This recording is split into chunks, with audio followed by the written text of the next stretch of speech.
Welcome to new TV Telugu.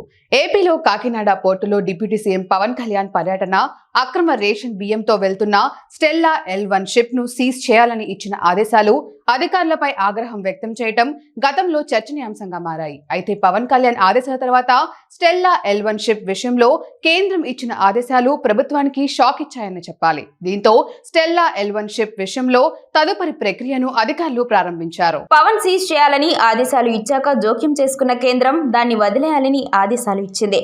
దీంతో ship లో ఉన్న రేషన్ బియ్యంతో పాటు ఇతర బియ్యం కూడా అన్లోడ్ చేసి షిప్ ను పంపాల్సిన పరిస్థితి వచ్చింది.